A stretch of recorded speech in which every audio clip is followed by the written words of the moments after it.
this computer. Okay, we are recording. All right.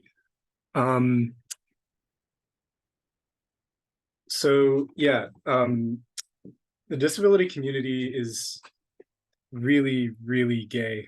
And I was interested in that initially just because B4A as an organization tended to lean queer without us really even having to try at that.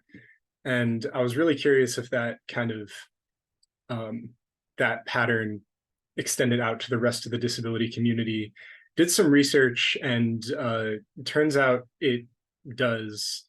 There's been several surveys showing that LGBTQ people, people who identify as LGBTQ, report having a disability quite a bit more frequently than people outside of those communities, particularly in the trans community. The numbers are around 50%, depending on which study you're looking at. I couldn't find a meta-analysis that combined everything, but the results I found were fairly consistent. Autism in particular is really common. There were some studies I found showing that around 70% of autistic people that were surveyed did not identify as straight over a pretty large sample size. Autistic people are also more likely to identify as asexual. It's still like not the majority of autistic people, but quite a bit more than the general population. Autism is a lot more common in trans people. The numbers themselves aren't really the important part that I want to draw a lot of attention to. It's that even outside of this organization, disabled people tend to be way more queer than everybody else. I think that's really interesting. And initially I got interested in like researching the intersection to kind of get an answer to why that was the case, and then ended up going down a long rabbit hole that I kind of wanted to talk about here. So, oh no. The slides are not, yeah, there we go. Okay. So one thing I want to focus on, at least initially, is how disability and queerness are each identities that are kind of defined by breaking people's expectations. I like in my house, for example, there's you need to be able to climb stairs to get in. Whoever designed the house designed it under the assumption that whoever's living there is going to be physically able to get upstairs, and if they're not, I guess just don't. They didn't think about that. There's not there's no other option. There's an assumption, an expectation that people have that ability. A lot of this applies to stuff like gender as well. If you think about things like bathroom signs, people, there's often an assumption that people are able to see those signs, at least in the case of this particular image. There's an assumption that people fit neatly within the category of man or woman. If you don't, I don't know. A lot of times people just don't think about that because they assume that people are going to be engaging with a physical space in a very particular way, because those people have particular experiences. To get more specific, obviously, a lot of this relates to people having able cis bodies. People are expected to want to be in like conventionally straight relationships. It's assumed that the people's gender expression fits within the kind of cisgender binary. There's expectations of neurotypicality. You could go on and on and on and on and on. But the point is, the social environments, at least in this culture that we exist within, are built for people within really specific and narrow expectations most of the time. And queerness and disability, I think, are united in how they're both identities that break all of those expectations, that challenge those conventions about how people expect your body or relationships or identity to be. And it's interesting to me because I think, oh, by the way, a lot of this is, I'm not fully exploring it because the point of this is to prime a discussion. I'm not trying to give a lecture, but so this next piece is a massive generalization.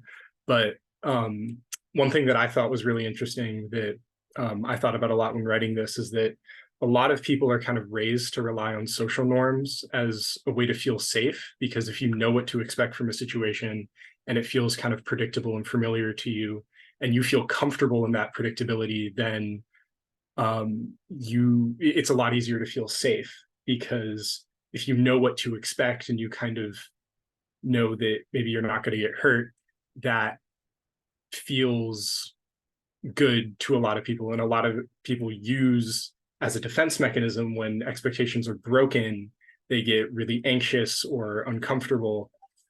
This isn't obviously a source of all like transphobia, for example, but I think it accounts for a lot of it in interesting ways that I just wanted to bring it up. Maybe we could discuss it later.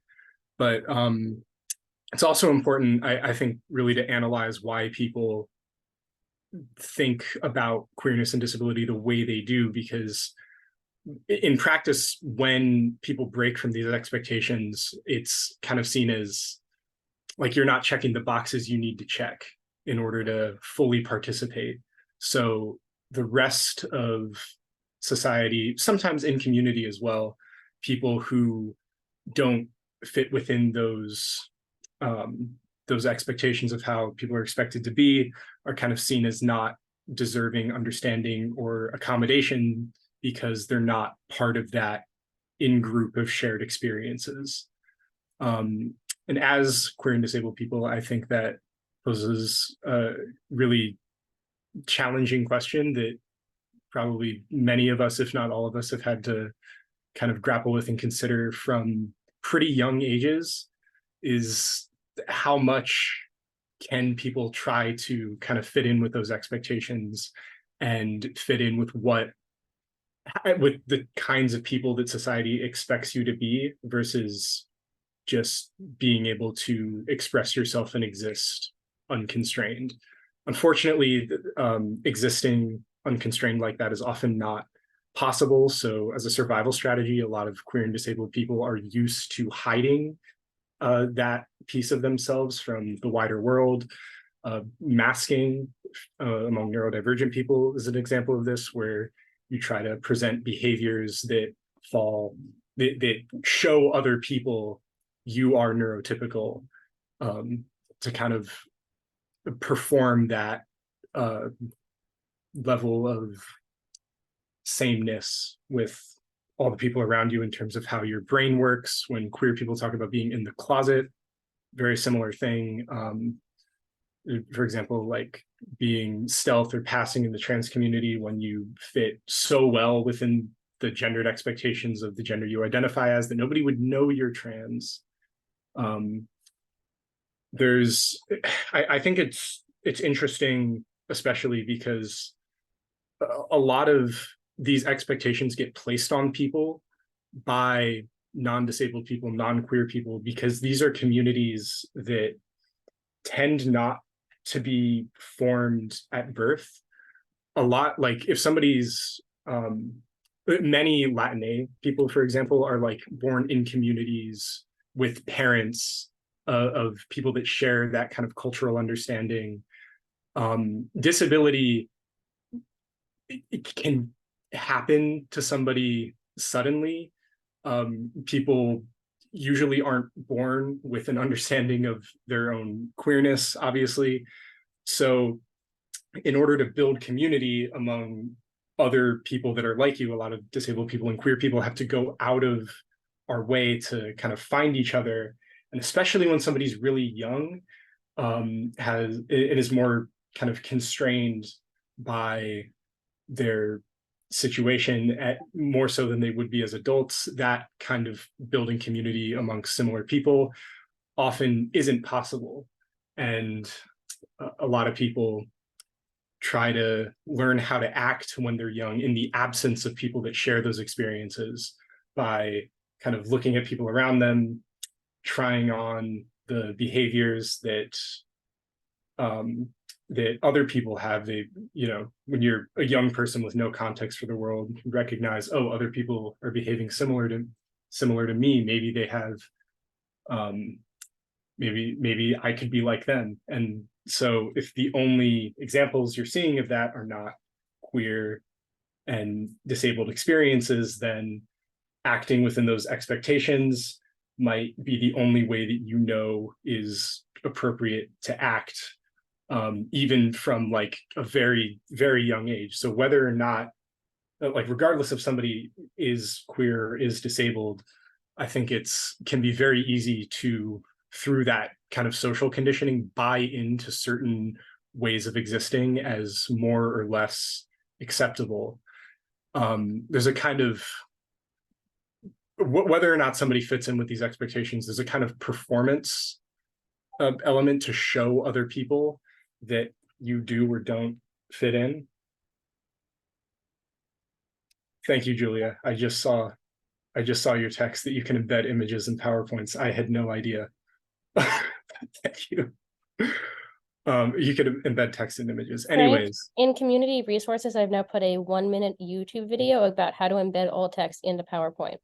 Fantastic. I know, Thank you I'm so the best.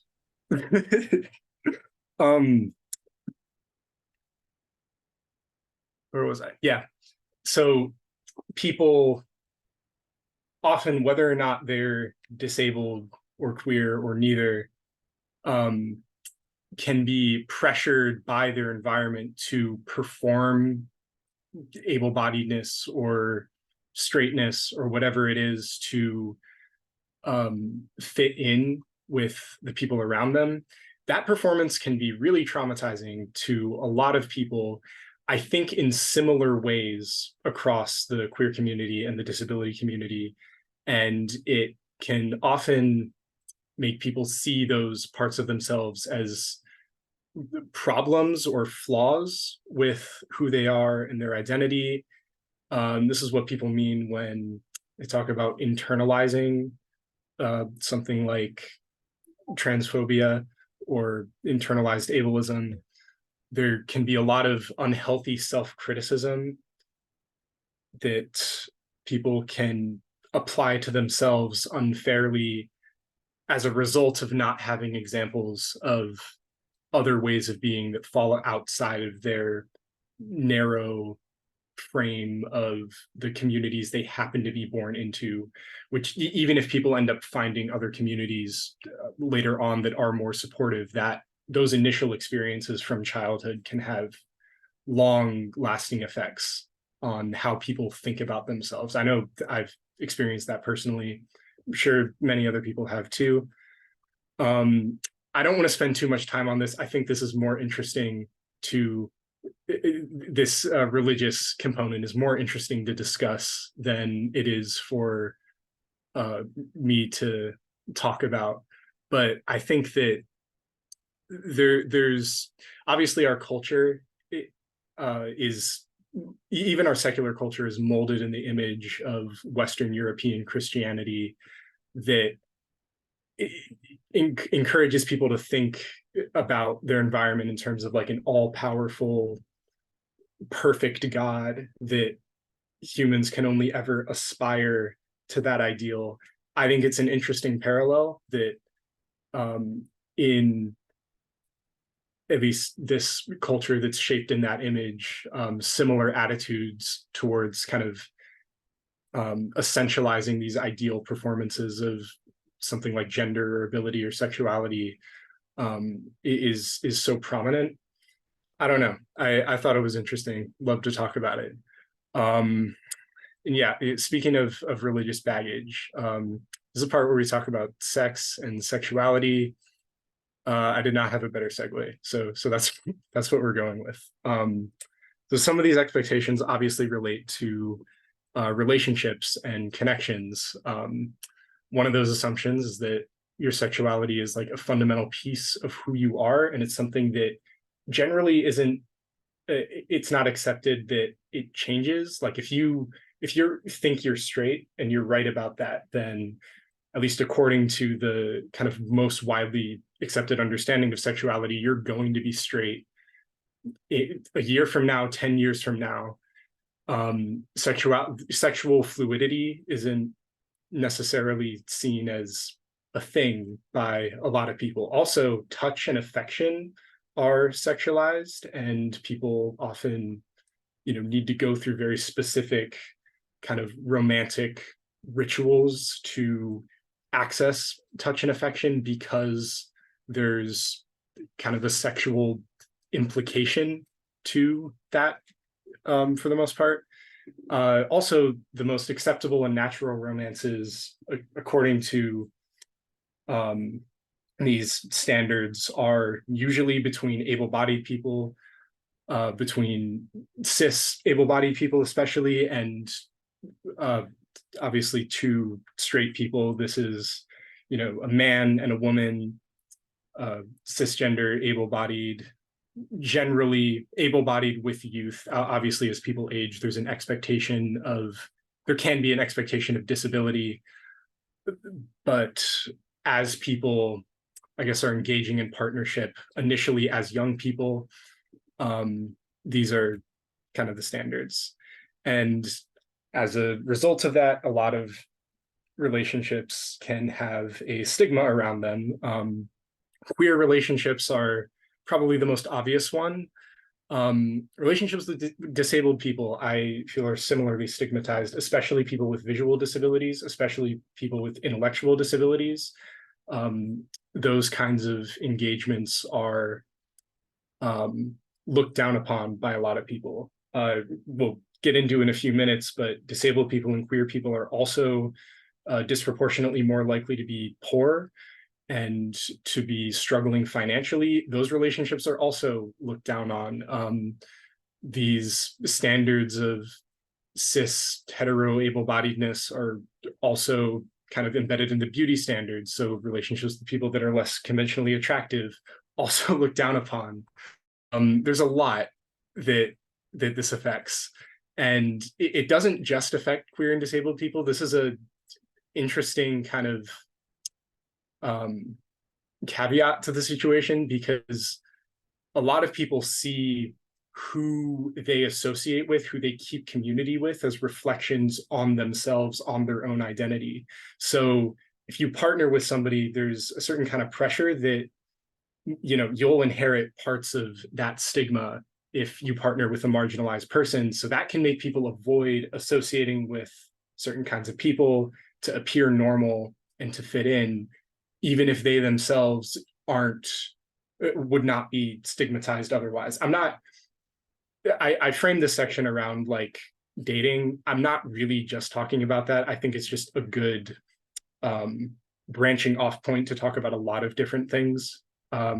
But You yeah. also have an interesting note in the chat about how there's also a stigma attached to finding romance later in life. Yeah, absolutely. There's definitely a pressure that is put on people to kind of partner and settle down with somebody very young. Sex and sexuality is seen by a lot of people as a kind of youthful activity that, those experiences tend to be erased as well, that fall outside of that. But yeah, the point I was making before is that these kinds of standards about what is and isn't acceptable end up hurting everybody, not just the people that are actively stigmatized, because it still puts pressure on other people to restrict their own behaviors in how they deal with and engage in the rest of the world in ways that fall outside of even the conversation around sex and dating. Obviously, some people are more restricted than others, but I wanted to just throw that in. Also, many people are taught that connections, whether it be a partnership or a friendship, are supposed to happen in very specific ways, and that can exclude queer people and it can exclude disabled people, whether it's certain social rituals that have access barriers to them, being in crowded places, for example. This, I think, is another thing that unites queer and disabled people. Another example of this is a big problem, especially, I think, kind of relevant for people at what I assume is the age of most of the people here who have kind of come out of high school fairly recently, within the last 10 years. Queer and disability sex education doesn't really exist institutionally. It's something people have to find themselves through building community. It's a very different experience than the kind of expected route you go down. It's also tends to be invisible in day-to-day conversations because people make assumptions about how these relationships are supposed to work outside of education as well. And unfortunately, this can mean that a lot of people aren't used to communicating or listening to boundaries that don't fit within expectations. Again, whether or not you're in the context of partnership, this can be a really big problem when people assume kind of what other people are comfortable with based on how well you do or don't fit into those standards. A lot of bodies are seen as undeserving of pleasure. Certain queer and disabled bodies are hypersexualized or asexualized. And also sex and romance being the only acceptable path to intimate affection excludes asexual people in a way that also restricts everybody across the board, because this stuff hurts everybody, not just the people it affects directly. Yeah, I was originally going to use that section to like segue to use the conversation about like consent and vulnerability to talk about some of the problems with the medical system. I want to keep this a little bit lighter, so I'm not going to do that. I think we should do this again because there's a lot of stuff that I think we should talk about that this is a big like textbook length topic. So just to clarify, yeah, another interesting point in the chat about the previous thing with aging, that aging is definitely stigmatized. I think there are a couple reasons for that, and I think some of them are proximity to this idea that getting older is becoming less attractive. Also, the idea that relationships have to result in children. That was what was the thing in the chat, which is particularly interesting because it finds that connection to disability. Yeah, for sure. There's I do wonder personally, maybe we can get into this, but if that I think there's definitely a connection between the pressure to partner when you're young and the stigma surrounding partnerships with disabled people, because I think that stigma is like less there when you partner with somebody and then they become disabled after the fact versus partnering with somebody who before the partnership is disabled. Those are kind of like seen differently. At least I've seen them be seen differently. We actually have a recommendation in the chat for anyone who wants to read more about this. Highly recommend Feminist Queer Crit by Allison Kafer. It's a lot, but it's so good, is the thing in the chat. So we have a recommendation for Feminist Queer Crit by Allison Kafer. Awesome. Feminist Queer Crit, Allison Kafer. Cool. I'm not familiar with this, but I should get familiar at some point. Hell yeah. So yeah, I want to have something where you get more into like inter-community conflicts about identity, get more into politics, more into maybe the darker side of the medical system and how that affects queer and disabled people. I think those are maybe harder conversations to have than just the overview.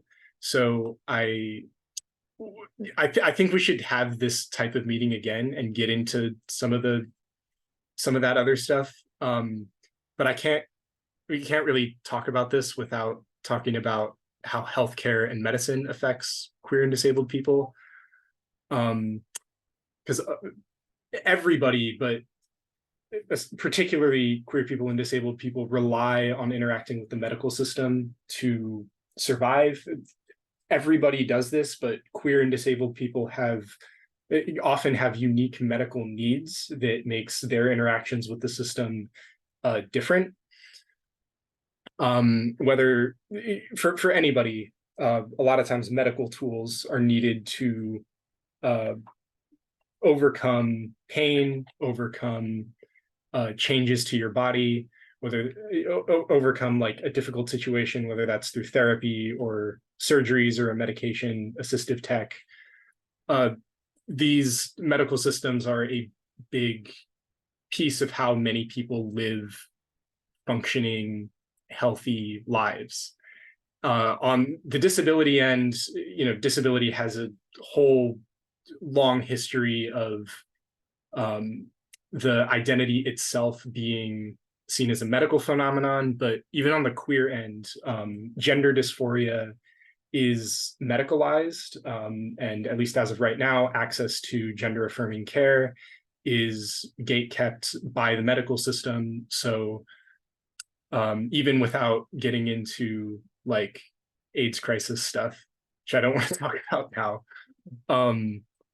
queer people generally still interact with the medical system in unique ways, unique to cis people, in similar ways that the disability experiences with medicine are unique compared to able-bodied people.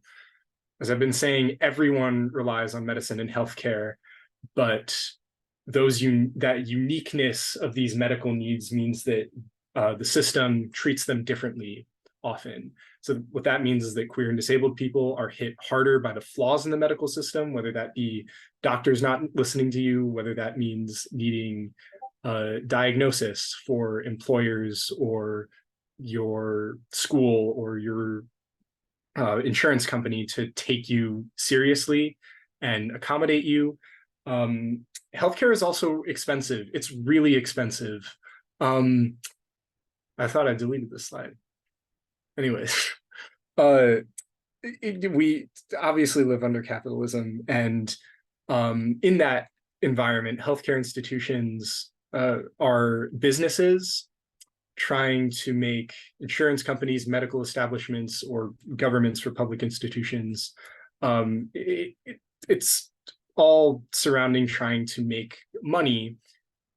Healthcare can be really expensive, as we all know, and that affects people disproportionately who use the system, who rely on that system more often in more unique ways than everybody else. And that, combined with like the extra stress from social stigmas and employment discrimination, unaccommodated impairments, can make the experience of working and performing labor under capitalism more difficult for queer people, more difficult for disabled people, which means that both of these groups tend to be poorer and have fewer options for class mobility, essentially meaning there are fewer options to escape or to climb the financial ladder, to move up in your kind of position in the class hierarchy, at least under that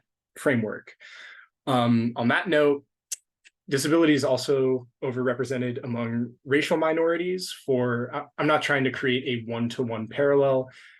A lot of the reasons are pretty similar in terms of that economic disenfranchisement. And just like being cis or neurotypical, whiteness is also treated as an ideal to strive for, with kind of the quality of people's skin, what kind of hair you have, the way somebody speaks, all kind of part of that performance that in its own unique way advantages some people, disadvantages others, and unfortunately is often a tool to deny people access to opportunities and accommodations and safety. When combined with queerness and disability, that failure to perform whiteness can make every aspect of that equation harder to deal with, harder to sit through. I think this should be a bigger conversation. We should have a meeting on this at some point that really focuses on this intersection. I'm obviously not going to do it justice in a conversation about queer disability, but I wanted to bring it up because just to show how this process of cultivating expectations hurts other people in similar ways. It hurts everybody, and queerness and disability are not the only kind of identity groups affected, and this kind of need to fit a standard to access respect or resources does harm to everybody, and people from all kind of backgrounds are fighting not the same struggle, but similar struggles to exist comfortably. And that's really important when we're going out into the world, building community among struggling people who can't survive and can't live happy and healthy lives without kind of sharing resources, supporting each other, and building community. I think I can speak for everybody that we want the world we're trying to build and achieve through community building, through activism, is one where people who are different from what people expect can thrive and be happy and joyful. None of that can happen without creating alternatives to these systemic expectations. And that can only happen when you build community. And a lot of that process, I think, has to start with learning to accept and love yourself, learning to maybe uninternalize some of these standards about how people are valued. I can just speak personally, but one thing that has been really helpful to me is taking the mentality that being different from how people expect instead of approaching it as a problem to solve, approaching it as a source of beauty and a source for a unique self-expression that these experiences can give somebody access to, kind of relating it in a more positive way. I hope that helps other people, because it definitely has helped me. And without building that community, as I think many of us know growing up, it's easy to not see people like you being loved and supported. But by embracing that kind of collectivism, that community building, we can give ourselves tools to be joyful about who we are, and to try to, at least in big and small ways, work towards building a world where food and healthcare and housing is available for everybody, regardless of body or identity, where self-expression that maybe doesn't fit traditional standards is not ostracized in the way that it is now, where valuing and loving people different from you is seen as a positive thing, or the pathways to touch and affection can be much more safe and accessible and accommodating than they are now. And ultimately, to try to create a world where people that don't fit the mold of how you're expected to be are still able to access those tools to be joyful and free. Oh God, that's really corny. I didn't write this, it just appeared in the presentation, but I agree.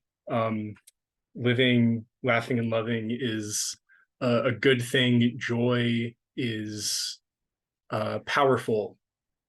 Being joyful through pain is powerful. Ways to create that joy is obviously by supporting each other, sharing resources, sharing knowledge, sharing company, but even in other ways that aren't, I guess, a direct material impact on people, engaging with art from queer and disabled artists, celebrating together and laughing together are really important parts of keeping struggling people still being able to feel that sense of joy. This is more, all of this is just like personal opinions and anecdotes and stuff, but at least from where I sit, queer and disability joy is really powerful for kind of confronting and challenging the idea that difference is necessarily painful. These are communities that have gotten a lot of growth and visibility very recently, and I think that growth and expansion should be proof that people don't need to fit these expectations in order to be respected and supported. The standards that society uses to judge people and to fit people within these expectations hurt everybody, but I think queer and disability pride, queer and disability joy, queer and disability communities have the potential to make everybody's lives better, because we are living examples that people that don't fit in can still survive and thrive together. And even just maintaining community with each other and being joyful is powerful, and I think we should all be proud of that. Yeah, this is almost over, but I wanted to just tie up a few loose ends. I think there's an interesting conversation to be had about how queer and disabled people can be prone to a lot of the same psychology that influences other people to be discriminatory. A lot of LGBTQ spaces are still kind of ableist. It's a big problem, whether it's within the community itself, whether it's not providing certain accommodations. I think we should talk about that. Also, sometimes queer and disabled people can be exclusionary, just like everybody else, and scared of identifying with people who are different from them, even people who are different from them within their own communities. Gatekeeping can often happen because people are trying to protect the most vulnerable members of the community, and sometimes can get watchful about outsiders. And I get the instinct. I think this should be a whole other meeting topic at some point, because there's a lot of complexity there. But I guess as president of this organization, or co-president, sorry, Julia. Yeah, as co-president with Julia, I guess I just personally wanted to be very direct about the fact that in my view, in my opinion, everybody within a community does not need to necessarily have the same experiences with oppression or with impairment to belong. If you find value in being here and you're not hurting anybody, you belong here. But making sure the most vulnerable voices are heard and are listened to, and that people have space to express themselves, still really important. There's a lot of, I've heard a lot of this, people trying to protect vulnerable people through exclusion by holding on to very specific ideas about what these identities mean and using that as the basis to outgroup people. I don't think we should be doing that. I think instead, better strategy is to just commit to listening to the experiences of people facing different struggles from you. Stay invested in making sure that everybody in your environment feels safe and accepted, and to keep in mind that none of us know everything yet, and we can always learn from other people better ways to be in the world. We're all really young.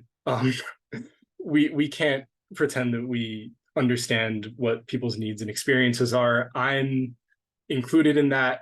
I've missed so much shit here.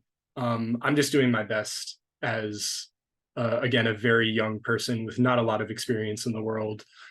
I just think conversations about how to stay united are worth having, even when everybody involved, including me, has a lot to learn, because as young people, we grow to shape the future of these communities. And I think that has to start with connection and understanding. If anything, that's like the biggest point that I want to make outside of this being a discussion primer. I think I presented this in the way I did to just encourage people to empathize with people whose experiences are different from them, and use that as a kind of spark to think about what society could be like if everybody was able to gain that kind of mutual understanding. So yeah, that's all I got. People are want to use these questions for the discussion, they can or not. I've talked for way too long. The floor is y'all's. We're ending Don't the start talking, right now. close your mouths. I have to stop the recording before you all are allowed to speak. Frank, do you want to copy and paste those questions and put them in the chat so that we can see each other's faces? Yeah. Fabulous.